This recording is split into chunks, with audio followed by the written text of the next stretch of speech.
네, 여러분 반갑습니다. 다시 한번 우리 서로 인사했으면 좋겠습니다. 잘 오셨습니다. 은혜 많이 받으세요. 네, 반갑습니다, 여러분. 여러분, 우리가 함께 드리는 예배를 허락해 주신 것이 정말 큰 축복인 줄 믿습니다. 여러분들의 여러 가지 상황 속에서 그래도 이 자리로 발걸음을 옮기신 것 하나님께서 기뻐 받아주실 줄로 믿습니다.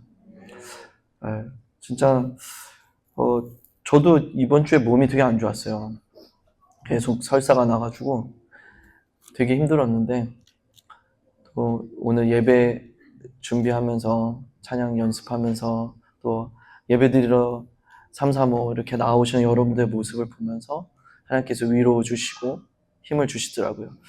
세상 사람들은 위로를 찾아서 헤매이는데 우리에게는 진짜 분명한 위로가 있는 줄 믿습니다. 그래서 예배는 우리의 힘이 되고 예배는 우리의 능력인 줄 믿습니다. 오늘도 우리 힘과 능력 되시는 주님 안에서 새 힘 얻으시기를 축복드립니다. 우리 요한계시록 4장 1절부터 11절까지 말씀 함께 읽고 사모하는 말씀 듣도록 하겠습니다. 요한계시록 4장 1절부터 11절까지 말씀 다 찾으신 줄 알고 다 함께 한 목소리로 읽겠습니다. 이일 후에 내가 보니 하늘에 열린 문이 있는데 내가 들은 바 처음에 내게 말하던 나팔 소리 같은 그 음성이 이르되 이리로 올라오라. 이후에 마땅히 일어날 일들을 내가 내게 보이리라 하시더라. 내가 곧 성령에 감동되었더니 보라, 하늘에 보좌를 베풀었고 그 보좌 위에 앉으신 이가 있는데 앉으신 이의 모양이 벽옷과 홍보석 같고 또 무지개가 있어 보좌에 둘렀는데 그 모양이 녹보석 같더라. 또 보좌에 둘려 24 보좌들이 있고 그 보좌들 위에 24 장로들이 흰옷을 입고 머리에 금관을 쓰고 앉았더라. 보좌로부터 번개와 음성과 우레소리가 나고 보좌 앞에 켠 등불 7이 있으니 이는 하나님의 7 영이라. 보좌 앞에 수정과 같은 유리바다가 있고 보좌 가운데와 보좌 주위에 4 생물이 있는데 앞뒤에 눈들이 가득하더라. 그 첫째 생물은 사자 같고 그 둘째 생물은 송아지 같고 그 셋째 생물은 얼굴이 사람 같고 그 넷째 생물은 날아가는 독수리 같은데 4 생물은 각각 6 날개를 가졌고 그 안과 주위에는 눈들이 가득하더라. 그들이 밤낮 쉬지 않고 이르기를 거룩하다 거룩하다 거룩하다 주 하나님 곧 전능하신 이여 전에도 계셨고 이제도 계시고 장차 오실 이시라 하고 그 생물들이 보좌에 앉으사 세세토록 살아계시는 이에게 영광과 존귀와 감사를 돌릴 때에 24 장로들이 보좌에 앉으신 이 앞에 엎드려 세세토록 살아계시는 이에게 경배하고 자기의 관을 보좌 앞에 드리며 이르되 우리 주 하나님이여 영광과 존귀와 권능을 받으시는 것이 합당하오니 주께서 만물을 지으신지라 만물이 주의 뜻대로 있었고 또 지으심을 받았나이다 하더라. 아멘. 할렐루야. 아멘. 하나님의 크신 은혜와 축복이 저와 여러분들의 것인 줄 믿습니다. 주님께서 주님 사모하는 모든 자들에게 오늘 이 시간 은혜 베풀어 주실 줄 믿습니다.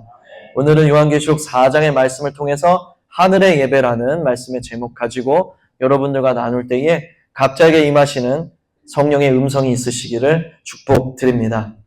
4장에서 2일 후에 내가 보니 라고 합니다. 우리가 이제 요한계시록 전체를 구조화시킬 수 있는, 논리적으로 구조화시킬 수 있는 그 키절이 있다고 했죠. 열쇠절이 있다고 했어요. 요한계시록 1장 19절 말씀입니다. 내가 본 것, 지금 있는 일, 그리고 장차 될 일, 이 3가지 파트가 곧 요한계시록의 전체 구조다라고 말씀드렸습니다. 그런데 오늘 본문 말씀에 보니까 이제 4장부터는 어떤 파트에 속하게 되냐면 이후에 마땅히 일어날 일들을 내가 내게 보이리라. 그러니까 마땅히라는 말로 번역된 부분은요, 사실은 must예요, must. 반드시 일어날 일. 반드시 일어날 일을 내게 보이리라 라고 말씀하시는 거거든요. 그러니까 이제 4장부터는 이제 어떤 파트에 속하게 되냐면 이제 네가 본 것도 지나갔고 지금 있는 일도 지나갔고 이제 앞으로 보여줄 일들은 무엇이냐면 장차 될 일, 반드시 이루어질 일들에 대해서 이제 요한 사도에게 보여주겠다는 말씀이에요. 그래서 4장부터는 이제 쭉 끝까지 장차 될 일에 대해서 설명하고 있는 부분이라는 것입니다. 근데 이 장차 될 일을 보여주시는 장면이 굉장히 감동스럽습니다. 요한 사도에게 하나님의 음성이 들려서 이르시기를 이리로 올라오라. 내가 반드시 일어날 일들을 너에게 보여주리라. 그렇게 말씀하시고 나서 보여주시는 첫 보여주심이 무엇이냐면 2절이에요. 무엇입니까? 하늘의 보좌를 보여주시는 거예요. 갑자기 하늘 문이 열리더니 하늘의 보좌를 보여주시는 거예요. 지금 앞으로 이제 반드시 일어날 일들을 보여줄 거야 하고 나서 첫 번째로 보여주시는 장면이 하늘의 보좌였던 것입니다. 우리가 앉으면 의자잖아요. 주님이 앉으시면 보좌가 되는 거예요. 주님이 어디 앉으셨냐면 하늘에 앉으셨어요. 그러니까 온 하늘을 보좌 삼아 앉으신 거예요.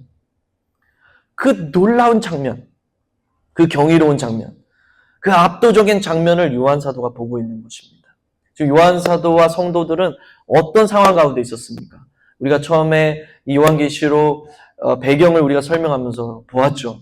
도미티아누스 황제의 엄청난 박해 가운데 성도들이 놓여 있었습니다. 너무 두렵고 너무 무섭고 지금 보이는 것이라고는 도미티아누스의 박해와 그리고 로마 정병들의 그 창끝만 보이는 그런 두렵고 떨리는 상황, 여기 봐도 저기 봐도 피할 길이 없어 보이는 그런 절망적인 그런 어려움의 상황, 그런 상황, 정말 압도적인 상황밖에 보이지 않는데 주님께서 하늘문을 열어주셔서 그에게 가장 먼저 보여주시는 게 뭐냐면, 장차 될 일을 보여주시기 전에 가장 먼저 보여주시는 것이 무엇이냐면 하늘의 보좌에 앉아 계신 주님을 보여주시더라는 거예요. 그분이 보좌 위에 앉으셔서 보니까 그분 발 앞에 모든 것이 엎드려져 있는 거예요.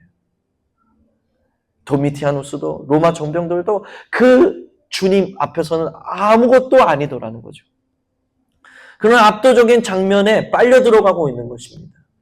그런데 이 장면은 지금 어떤 방식으로 지금 요한 사도가 이 압도적인 장면을 볼 수 있게 되었습니까? 2절 말씀에 보니까 내가 곧 성령에 감동되었더니, 성령의 감동으로 보게 되었다는 거예요. 하늘의 보좌를. 같은 시대를 살고 있고 같은 곳에서 숨을 쉬고 있는데 어떤 사람에겐 보이고 어떤 사람에겐 보이지 않는 거예요. 보이는 사람은 어떤 사람들입니까? 성령에 감동된 사람들이에요. 성령에 감동된 사람들. 그래서 성령의 감동을 통해서 요한 사도를 이끌어내시고 계신 거죠. 요한과 성도들을 그 박해 가운데 있는 그 문제 속에 사로잡혀 있는 자들을 성령의 감동으로 지금 그것보다 더 크신, 그것보다 더 압도적인 그 주님의 보좌를 바라볼 수 있는 눈을 열어주시더라는 거예요. 그게 주님이 먼저 우리 가운데 하시던 작업이라는 거죠. 여러분, 성령은 그런 일을 하시는 분이세요. 성령은. 그래서 마침 오늘 생명의 삶 본문이 그 보혜사 성령을 약속하시는 그 장면이더라고요. 그렇죠? 요한복음 14장 15절부터 24절까지 말씀인데, 거기서 15절에서 처음에 시작하는 보혜사 성령에 대한 약속을 말씀하시기 전에 먼저 시작하는 게 뭐냐면, 너희가 나를 사랑하면 계명을 지킬 것이다. 21절, 23절, 24절 다 반복해서 얘기를 한단 말이에요. 너희가 나를 사랑하면 내 말을 지킬 것이다. 너희가 나를 사랑하지 않으면 내 말을 지키지 않을 것이다.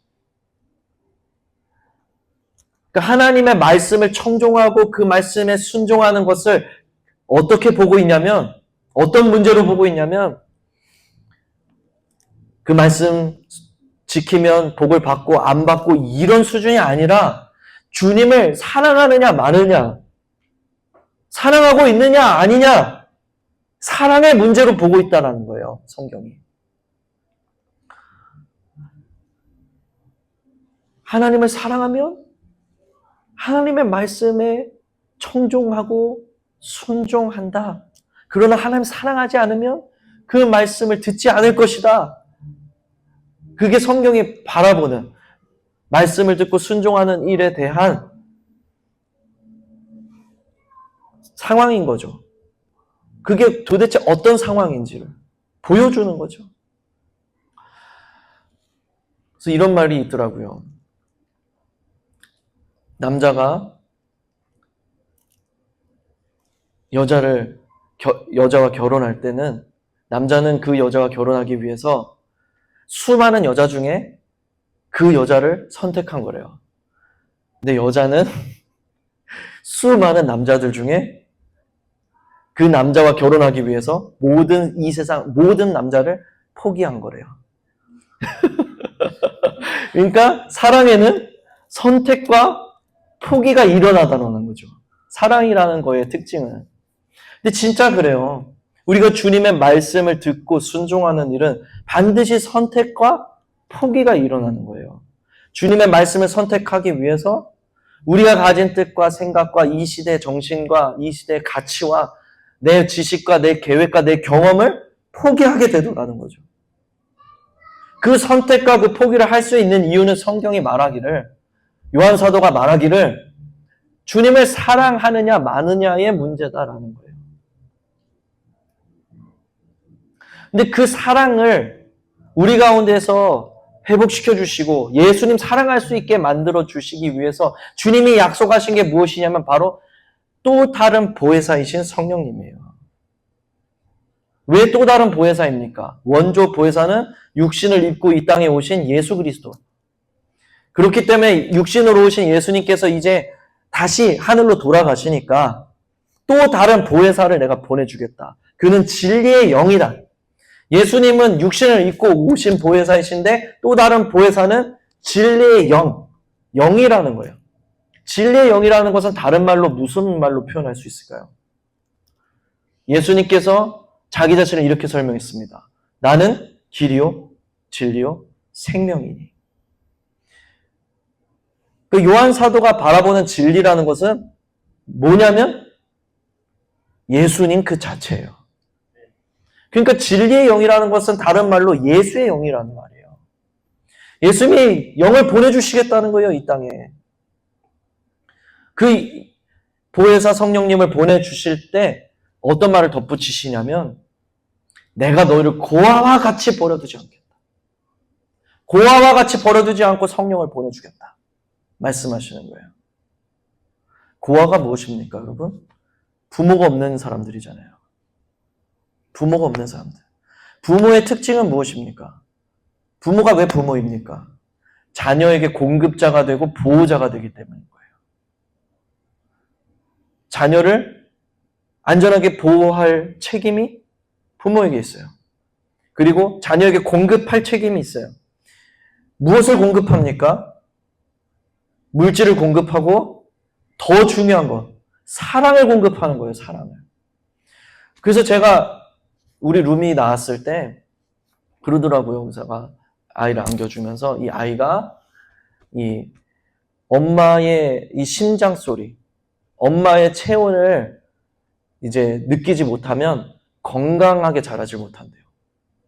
어렸을 때 이 신생아 때 어머니의 이 고동 소리, 심장 고동 소리, 그리고 어머니 이 체온을 느껴야 아이가 건강하게 자란다는 거예요. 그 얘기를 듣는데 와, 하나님 대단하시다. 어떻게 이렇게 완벽하게 인간을 창조하셨을까? 라는 생각이 들더라고요. 자녀에게 부모가 사랑을 공급해주기 위해서, 그 체온을 공급해주기 위해서 여성의 가슴이 이 심장 부근에 달려있더라고요. 생각해보세요. 하나님 맘대로잖아. 어떻게든 창조하시는 맘대로잖아. 뭐 가슴이 여기 달릴 수도 있고, 여기 달릴 수도 있고, 여기 달릴 수도 있는 건데, 하나님 맘인데, 하나님이 여기에 달리게 하셨단 말이에요. 왜? 어린 자녀에게 젖을 먹일 때, 어쩔 수 없이 이런 자세가 돼요. 아이를 꽉 안아준다고. 체온을 느껴요. 그리고 이 심장 부근에 가슴이 있으므로 이 젖을 먹으면서 아이가 심장 소리를 듣는 거예요. 어머니의 심장 소리. 사랑을 공급받는 거죠. 단지 젖을 먹이는 행위일 뿐 아니라 아이에게 음식을 공급하는 행위일 뿐 아니라 아이에게 사랑을 공급하고 있는 거예요. 그 젖을 먹이는 행위가. 하나님이 놀라우신 분이에요, 진짜. 근데 그 사랑을 공급하시는 분이 바로 성령님이시라는 거예요. 성령님이 그 사랑을 공급해 주시기 위해서 우리에게 오셨다라는 거죠. 그래서 여러분 오늘 본문의 5절에 보면 보좌가 있고요. 그리고 하나님의 임재의 상징인 뭐 번개, 음성, 우레소리 막 이런 게 나요. 그리고 그 보좌 앞에 7영이 있단 말이에요. 이 7영이 성령님이세요. 이 성령님이 하나님 보좌 앞에 머물고 계시면서 하나님을 대리하여서 온 세계 열방 가운데 하나님이 보내시는 곳에 보내심을 받아서 나가시는 거예요. 열방을 두루 감찰하시면서 찾고 계세요. 무엇을 찾고 계시냐면 역대상 16장 9절에 보니까 열방을 두루 감찰하시며 전심으로 자기를 향하는 자들에게 능력을 베푸신다니. 그렇게 말씀하신단 말이에요. 그러니까 전심으로 주님을 찾고 계신, 전심을 주님께 진심인 사람들을 열방을 두루 감찰하며 성령님이 지금 찾고 계시다는 거예요. 그래서 주님을 찾는 자들에게 그 사랑을 공급해주고 주님 사랑할 수 있도록, 하나님 사랑해서 그분의 말씀에 순종할 수 있도록, 그래서 하나님이 거룩하시듯 나도 거룩해질 수 있도록, 여기 3절에 나오는 그 보좌에 앉으신 이의 모습이 어떠합니까? 벽옥, 홍보석, 녹보석, 이 보석들로 표현이 됐어요. 이거는 상징이에요, 상징. 하나님이 이렇게 뭐 보석같이 딱딱하게 생겼다 이런 게 아니라요. 하나님의 영이시잖아요. 볼 수가 없다고 요한 사도가 볼 수가 없어요. 근데 받았던 인상이 있단 말이에요. 볼 수는 없는데 그 보좌에 이 영이신 주님이 계신데 압도적인 어떤 임재로 압도적인 존재감으로 계신데 그분께 받았던 그 인상이 있다고요. 그게 이제 이 보석이에요. 벽옥, 홍보석, 녹보석. 이게 뭐냐면 대제사장의 이 판결 흉패에 들어있던, 붙어있던 그 보석들이에요. 이건 무엇을 뜻하면 하나님의 속성, 하나님의 성품을 뜻하는 거라요. 하나님의 가장 주요한 속성과 성품이 무엇입니까? 오늘 본문 속에서 내 생물과 그리고 24장로가 찬양에 맞지 않는 바로 그 성품인 거예요. 바로 거룩인 것입니다. 거룩하다, 거룩하다, 거룩하다. 그게 하나님의 성품이에요. 하나님의 속성이라고요. 하나님 외에는 거룩하신 분이 없어요. 하나님은 홀로 거룩하세요. 그냥 그분은 거룩 그 자체세요. 그러나 우리는 오직 예수 그리스도로 말미암아 거룩을 얻을 수가 있는 거예요. 그래서 우리는 그분의 거룩하심을 찬양할 수밖에 없는 거예요. 그분의 그 거룩하심으로 우리를 인도하시기 위해 예수 그리스도를 주신 그 주님의 은혜를 어찌 찬양하지 않을 수 있겠어요. 그리고 여러분 이 장면 가운데 우리가 빨려 들어간다고 생각해 보세요. 그 압도적인 주님의 임재 앞에서 누가 찬양하지 않을 수 있겠습니까? 찬양하는 주체는 두 가지입니다. 첫 번째는 내 생물이요, 내 생물. 내 생물. 내 생물은 무엇일까요? 내 생물은 이 땅에 피조된 모든 피조물들의 대표들을 상징합니다. 대표예요, 대표. 모든 피조 세계를 뜻하는 거예요. 근데 이 내 생물이 많은 눈이 달려있어요. 얼마나 징그러운지. 황공포증 있는 사람은 보지도 못할 것 같아요. 근데 이것도 상징이에요. 눈이라는 것이 무엇이냐면 지식과 통찰력과 지혜를 뜻하는 것이기 때문에 많은 눈이 거기 막 달려있다라는 얘기는 지식과 지혜와 통찰력이 많다라는 거죠. 완전한 것은 아니에요. 만약 완전했다면 완전한 표현을 썼겠죠. 그런데 완전한 표현이 아니라 그냥 많다라고 했어요.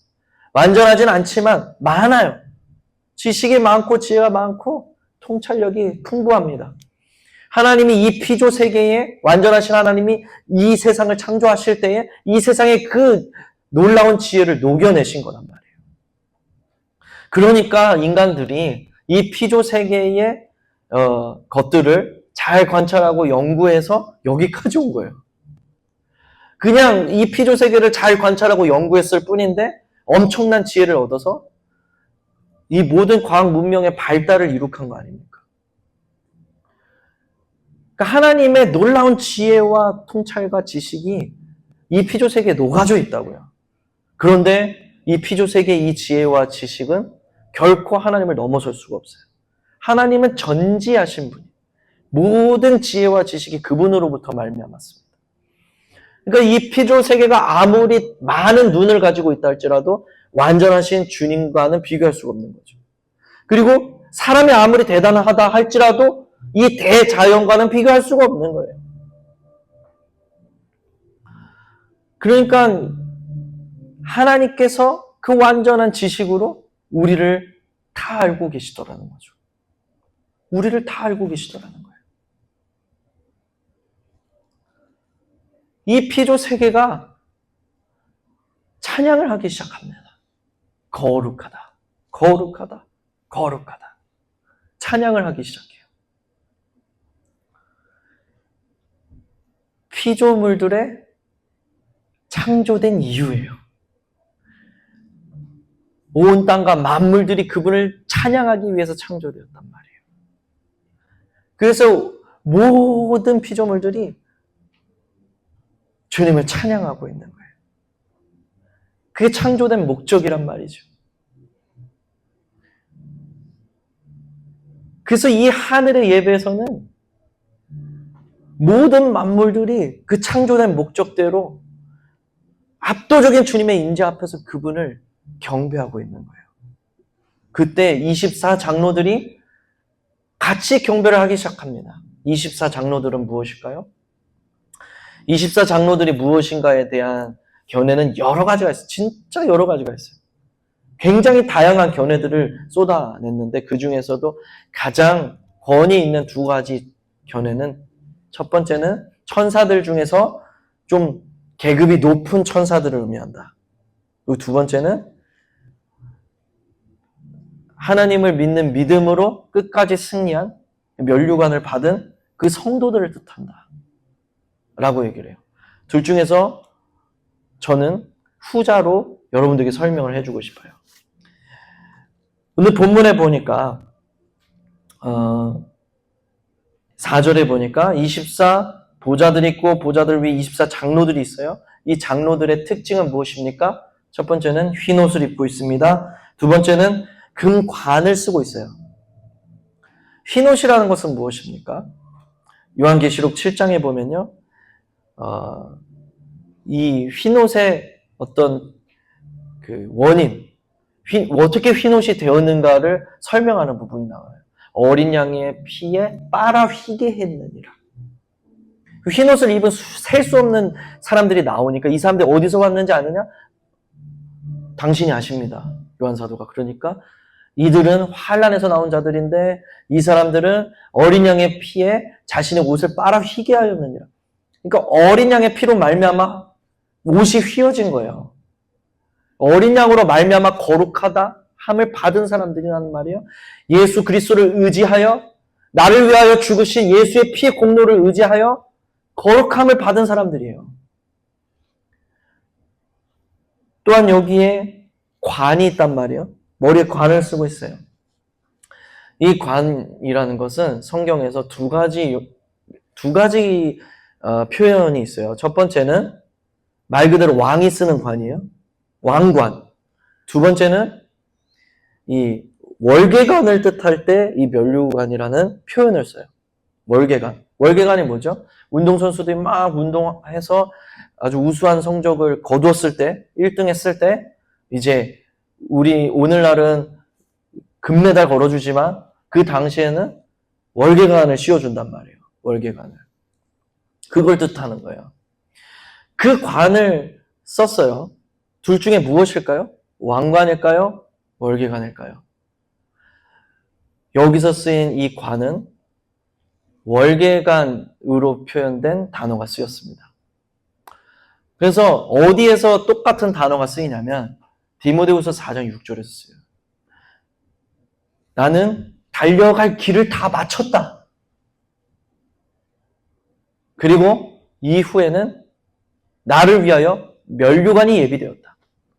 여기서 예비된 면류관이 여기서 오늘 본문에서 쓰인 이 금관하고 똑같은 단어가 쓰였어요. 이게 월계관이에요. 끝까지 달린 자에게 상으로 씌워주는 금메달과 같은 그런 관을 뜻하는 거예요.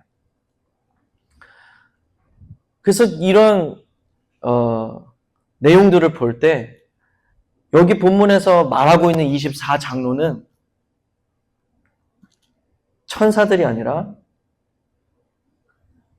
성도들이라고 할 수 있는 거예요.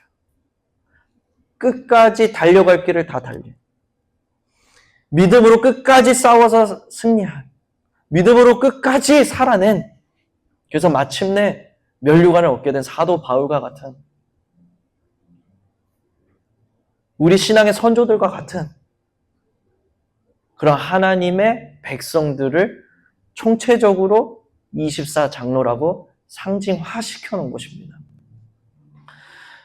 그래서 오늘 본문에서 자기의 관을 주님 발 앞에 내려놓으면서 경배하고 있는 자들은 다름 아닌 바로 저와 여러분들이라고요. 하나님의 보좌를 둘러싸고 그분을 경배하고 있는 그 무리들이 바로 저와 여러분들이란 말이에요. 우리가 장차 겪을 일, 반드시 우리에게 이루어질 그 일이 바로 이 일이라고요. 여러분, 이 세상에 아무리 많은 어려움이 있고 많은 상황이 있다 할지라도 우리가 그것에 압도되는 순간들을 만난다 할지라도 유진 피터슨은 이런 얘기를 했어요. 우리가 이 하늘의 예배에 들어가기만 한다면 이 세상의 허세에 만족하려 하지 않을 것이다. 세상보다 크신 그 하나님을 우리가 바라볼 때 아무것도 아닌 게 돼버리는 거예요. 이 세상 내가 겪고 있었던 문제가 아무리 큰 것이든지 간에 그게 아무것도 아닌 일이 돼버린다고요. 그 주님의 압도적인 임재 앞에서.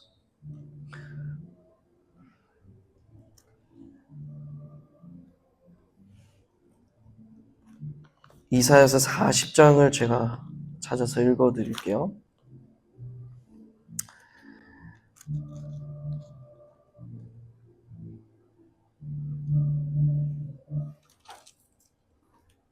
이사야서 40장 15절입니다. 보라, 그에게는 열방이 통에 한 방울 물과 같고 저울의 작은 티끌 같으며 섬들은 떠오르는 먼지 같으니. 17절, 그의 앞에는 모든 열방이 아무것도 아니라 그는 그들을 없는 것 같이 빈 것 같이 여기시느니라. 하나님 앞에서는 이 세상 그 어떤 거대한 문제라 할지라도 통에 한 방울 물과 같다. 떠오르는 그냥 먼지 같다. 그렇게 말씀하고 계신 거예요. 여러분, 우리가 이런 예배자 되길 원합니다. 우리가 겪고 있는 문제와 상황과 환경을 넘어서서 그 성령의 감동 가운데에서 그분의 보좌를 바라보며 그 성령의 감동 가운데에서 그 무한한 사랑에 완전히 압도되어서 눈이 멀어버려서 아무것도 보이지 않는, 모든 문제가 세상과 나는 간 곳 없고 지금 나와 주님의 예배만이 내 앞에 남는 그런 예배자가 되시기를 축복합니다. 여러분들 모든 예배가 그런 예배가 되기를 축복합니다. 습관을 쫓아드리는 예배가 아니에요. 내가 기독교인이기 때문에 드리는 그런 의무감으로 드리는 예배가 아니에요. 사랑의 눈이 먼 그분의 영광과 그분의 위엄에 완전히 압도되어져 버린, 하늘문이 열리고 성령에 깊이 감명된 그런 예배가 저와 여러분들의 예배가 되시기를 예수 그리스도의 이름으로 간절히 축복드립니다.